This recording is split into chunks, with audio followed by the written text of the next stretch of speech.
Shalom, salam sejahtera untuk kita semua. Perkenalkan, nama saya Siani. Saya bekerja di Lembaga Pendidikan SMK Negeri 2 Meratewe, Kabupaten Brebes Utara, Provinsi Kalimantan Tengah. Saat ini, saya sebagai mahasiswa pendidikan profesi guru dalam jabatan Angkatan keempat tahun 2021 dalam program studi Pendidikan Agama Kristen di Institut Agama Kristen Negeri Ambon. Hari ini, tanggal 29 November tahun 2021, saya akan melaksanakan uji kinerja praktek pembelajaran kelas 10 Pendidikan Agama Kristen. Selamat menyaksikan.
Sebelum kita memulai pembelajaran kita hari ini, masuk pada materi, kita absen dulu ya, mulai dari Andri, Fitri, Nopri, Langga, Elka, Datia, Warlingke. Ya. Baik, anak-anak semua, kita akan masuk kepada materi kita hari ini dengan judul Dewasa dan Semakin Berhikmat. Sebelum kita lebih jauh memasuki materi pada hari ini, kita akan membaca kompetensi dasar dulu. Kompetensi dasar yang pertama, menganalisis ciri-ciri pribadi yang terus bertumbuh menjadi dewasa. Kemudian, membuat karya yang berkaitan dengan ciri-ciri pribadi yang terus bertumbuh menjadi dewasa. Itu adalah kompetensi dasarnya. Adapun indikator pencapaian kompetensi, yang pertama menjelaskan bahwa kedewasaan fisik harus diikuti oleh kematangan emosional, menyebutkan minimal 3 hal yang menunjukkan kematangan emosional dirinya, serta sikapnya yang menunjukkan kedewasaan dan tanggung jawab. Yang selanjutnya menyebutkan 3 ciri kedewasaan yang benar,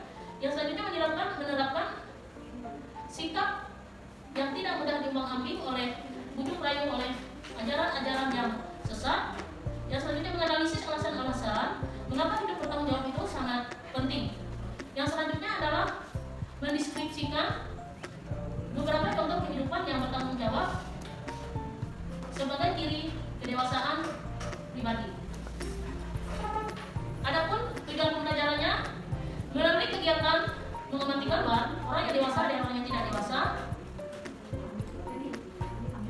dan maka secara emosional peserta didik dapat menjelaskan bahwa arti menjadi pribadi yang bertumbuh, dewasa dan berhikmat. Dan selanjutnya bisa dilihat di Google Tulis. Itu adalah tujuan pembelajaran kita. Baik, kita akan masuk kepada kelompok. Ini sudah terbagi kelompok 1, ini kelompok 2. Kita akan mengamati gambar. Di sana ada gambar. Kamu bisa menganalisis daripada gambar tersebut. Kemudian diamati. Ini adalah sebuah gambar. Kalau kita melihat, ada dua gambar. Yang pertama adalah gambar orang yang memiliki sikap yang tenang, kelihatan dewasa. Yang selanjutnya adalah gambar orang sedang berkelahi. Jadi di sini kalian akan mengidentifikasi dan menganalisis. Yang pertama, menganalisis gambar tersebut. Kemudian melalui kegiatan ini kalian bisa membedakan orang yang dewasa dengan tidak dewasa. Serta contohnya seperti apa, ya. Kemudian melalui kegiatan mengumpulkan data peserta didik menemukan pentingnya hidup dewasa dan bertanggung jawab. Kemudian peserta didik menganalisis ciri-ciri pribadi yang bertumbuh dan semakin dewasa. Ya. Silakan kerjakan.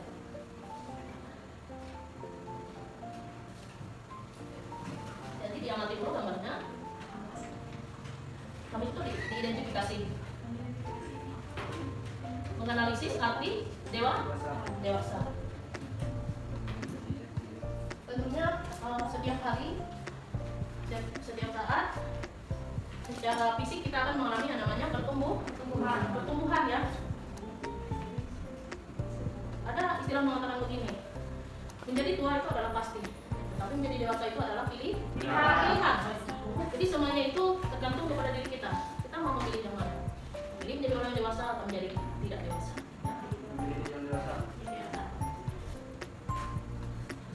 Abraham Lincoln pernah mengatakan bahwa yang penting bukan tahun-tahun di dalam hidupmu, melainkan hidup yang kamu jalani di dalam tahun-tahun usiamu. Ya. Jadi menjadi dewasa itu adalah pilihan. Ya. Menjadi tua itu pasti untuk dewasa. Menjadi dewasa itu adalah pilihan. Ya. Namun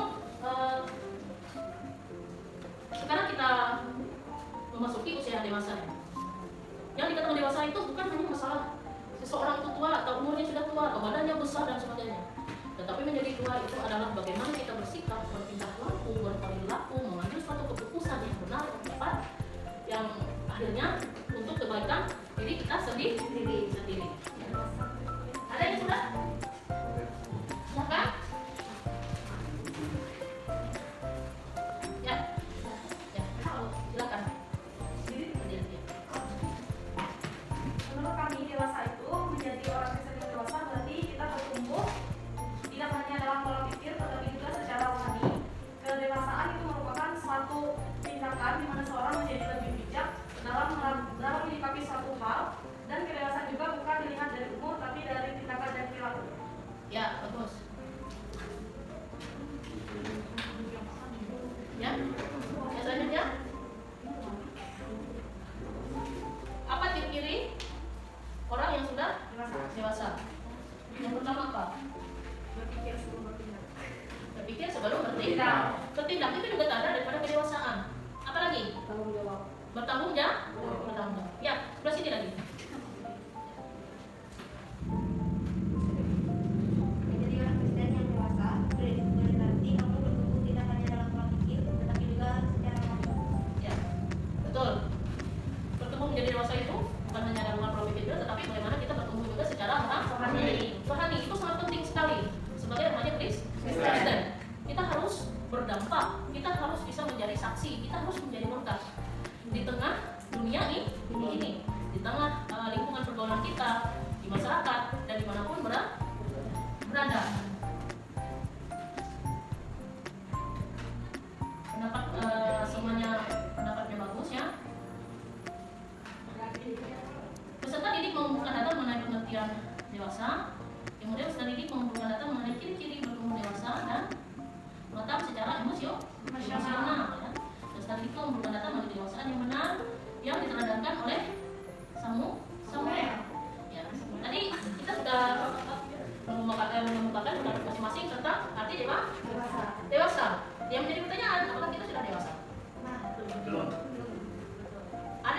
ada juga yang Belum. belum. Karena kedewasaan itu bukan hanya masalah besarnya fisik seseorang, tingginya seseorang, tetapi yang terutama itu kedewasaan itu adalah bagaimana seseorang dalam bersikap, bertingkah laku, dalam pola pikirnya yang dewasa. Banyak orang yang umurnya tua, tetapi pola pikirnya seperti anak-anak.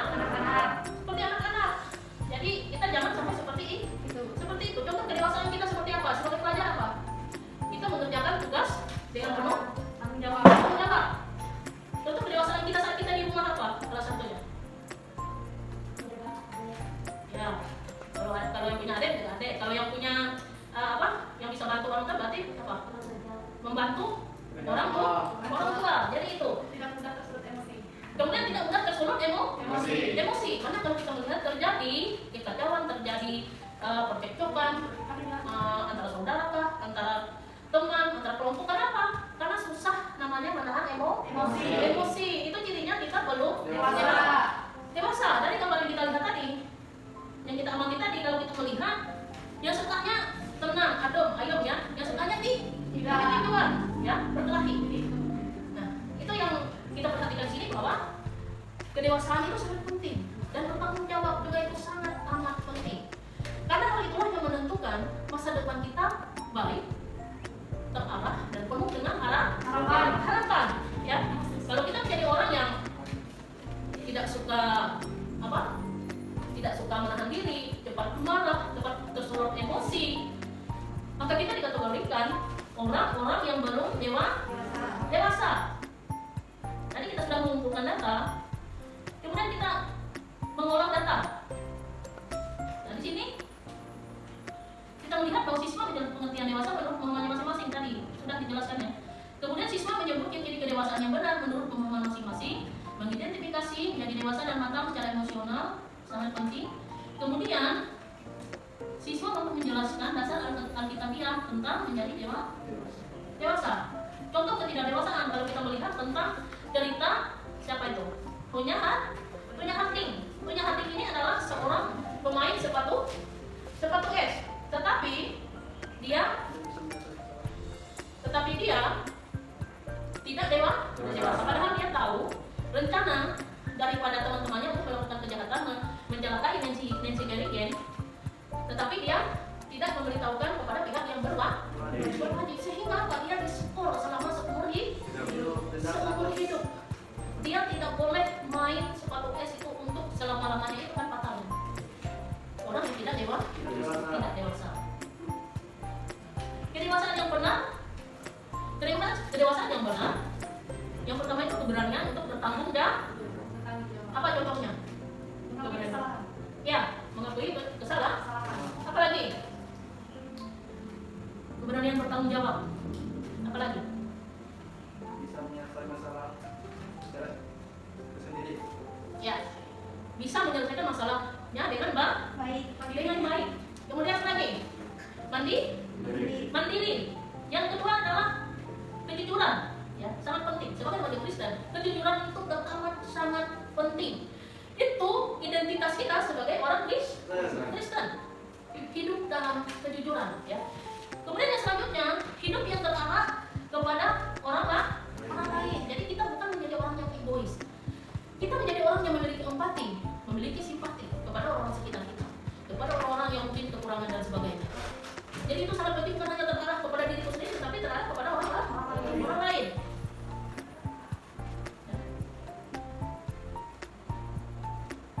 Jadi mengalami kematangan secara emosional itu sangat penting. Salah satu cara yang paling mudah untuk menilai kematangan pribadi seseorang adalah mengamati ekspresi emosinya. Kalau dia sedang emosi seseorang, ya, biasanya bisa dilihat melalui bahasa tubuh, mimik dan suara orang tersebut, melalui gerakan atau intonasi suara. Contoh tentang ekspresi jasmani yang bisa muncul saat seseorang emosi, misalnya emosi marah, emosi takut. Apalagi? Contoh orang ekspresi emosinya. Marah, takut. Apalagi? Ya, mukanya memerah. Ya, apalagi titik? Ya. Jadi Ekman dan Vincent seperti dikutip pagi itu menyebutkan 3 macam emosi yang dikenal dengan display roles, penampilan pada wajah atau tubuh manusia, yaitu masking atau keadaan seseorang yang dapat menyembunyikan atau menutup emosi yang di dalamnya. Kemudian modulation, keadaan seseorang yang dapat mengurangi emosi yang dialaminya. Kemudian ada simulation, orang tidak mengalami emosi seolah-olah mengalami emosi dengan menambahkan gejala jasmania. Nah, ini adalah kematangan pribadi dan emosi. Jadi faktor yang paling penting dalam mengembangkan emosi yang sehat adalah apa? Kesabaran. Ya, mengendalikan emosi. Habis itu apa lagi? Pengenalan yang benar tentang diri sendiri. Itu sangat penting. Bagaimana kita bisa mengenal orang sekitar kita sedangkan kita tidak mengenal diri kita sendiri, ya. Jadi yang perlu kita ketahui bagaimana identitas kita ini sebagai umat Tuhan, ya. Bagaimana contoh dalam Alkitab tentang kedewasaan dan tidak kedewasaan. Coba salah satu.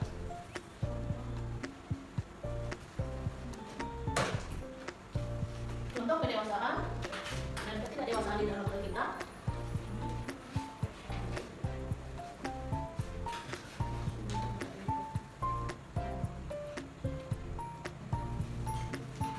Bagaimana contoh ketidakdewasaan di dalam Alkitab?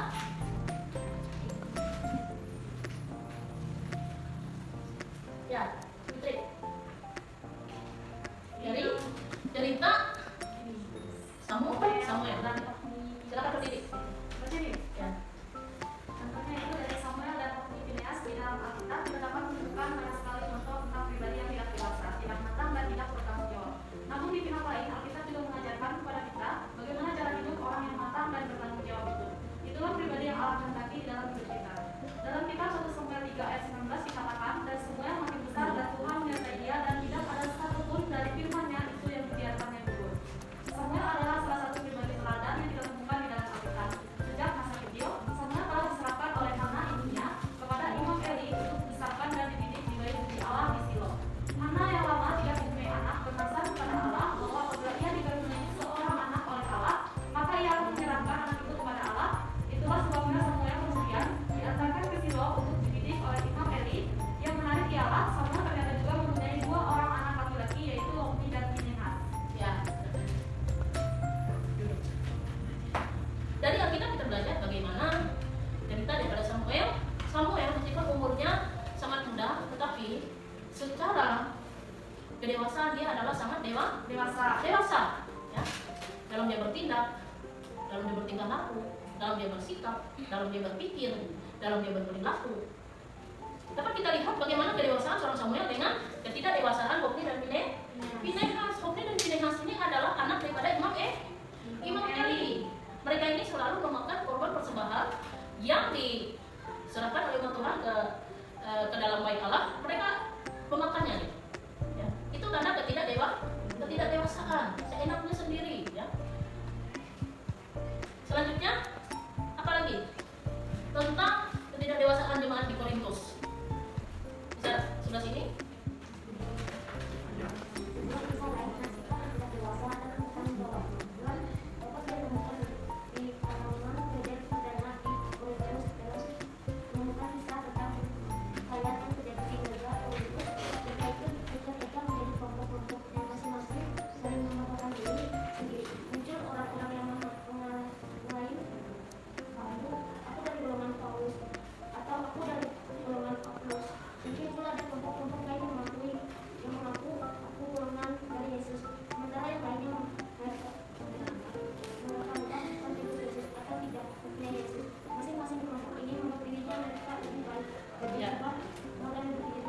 Ya, terima kasih teman-teman. Dari cerita jemaat di Korintus ini, itu adalah contoh kedewasaan. Yang satu mengatakan, aku dari kelompok ini, aku dari kelompok Paulus, aku dari kelompok Apolos, aku dari kelompok Kepas, aku juga ada dari golongan Yesus. Jadi di situ kita melihat ketidakdewasaan jemaat yang ada di Korintus. Karena semua itu sama di mata Allah. Mereka adalah umat Tuhan. Tuhan Yesus tidak boleh saya mengatakan aku ini lebih baik, aku ini lebih hebat dari yang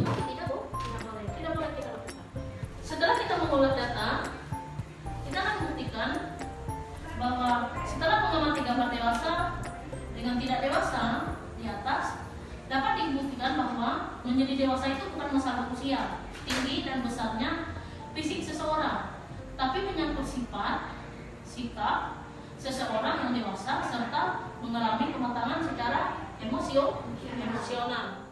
Baik anak-anakku semua, dari pembelajaran yang sudah kita pelajari hari ini bisa kita simpulkan bahwa kedewasaan itu bukanlah sekedar sebuah proses biologis, melainkan juga proses mental, proses psikologis. Orang yang bertumbuh menjadi semakin besar dan bertambah usia dengan sendirinya seharusnya menjadi dewasa. Di Alkitab mengatakan bahwa kedewasaan itu dicirikan oleh kebijaksanaan, kebijakan dan hikmat. Hikmat tidak diperoleh dan otomatis, tidak berkaitan dengan usia, kekayaan atau tingkat pendidikan yang tinggi. Alkitab menjelaskan bahwa hikmat dimulai dengan pengenalan akan firman Tuhan. Amsal 2 ayat 6. Baik, sebelum kita akhiri pembelajaran kita hari ini, Ibu akan memberikan penugasan. Di sana peserta didik mendeskripsikan pandangan Alkitab tentang arti dewasa bukan hanya bertumbuh secara fisik, tetapi juga secara mental dan spiritual. Dan hal ini berdasarkan 1 Samuel 3 ayat 19 dan 1 Korintus 1 ayat 9. Jadi tugas selanjutnya adalah sesuai dengan SKPD yang sudah diberikan, siswa mempresentasikan atau menyaksikan peran Allah di dalam kehidupan diri kalian sendiri secara pribadi. Ya, itu saja tugasnya untuk minggu depan. Minggu depan kita akan bahas untuk pertemuan selanjutnya. Demikian. Ya. Baik, sebelum kita mengakhiri pelajaran kita berdoa terlebih dahulu. Untuk doa penutup saya minta kepada Andri. Kita berdoa. Baik, Tuhan, terima kasih telah mencapai dari awal perjalanannya berakhir. Tuhan, kita berdoa terima kasih atas pelajaran pada hari ini bisa mengikuti dengan selesai. Jadi dalam Yesus Tuhan. Terima kasih. Sampai bertemu minggu depan dan